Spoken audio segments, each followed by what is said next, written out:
The Exodus, a story of salvation and freedom, a reading from the book of Exodus. As Pharaoh drew near, the Israelites looked back, and there were the Egyptians advancing on them. In great fear, the Israelites cried out to the Lord.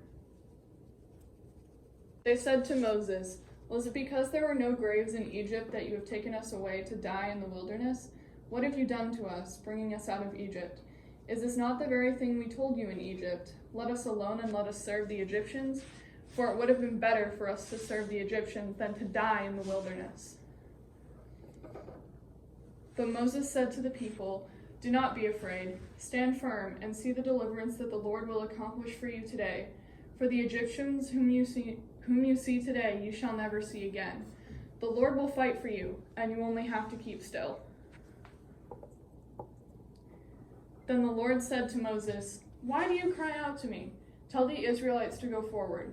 But you lift up your staff and stretch out your hand over the sea and divide it, that the Israelites may go into the sea on dry ground.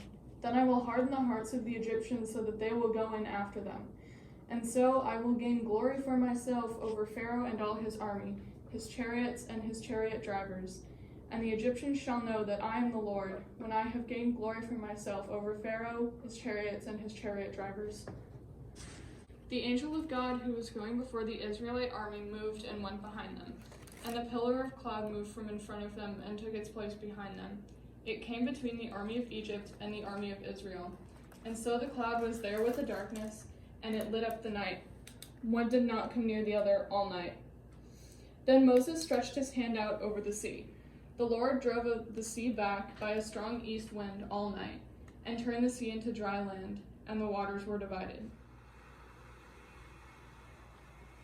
The Israelites went into the sea on dry ground, the waters forming a wall for them on their right and on their left. The Egyptians pursued and went into the sea after them, all of Pharaoh's horses, chariots, and chariot drivers. At the morning watch, the Lord in the pillar of fire and cloud looked down upon the Egyptian army, and threw the Egyptian army into panic. He clogged their chariot wheels so that they turned with great difficulty. The Egyptians said, "Let us flee from the Israelites, for the Lord is fighting for them against Egypt."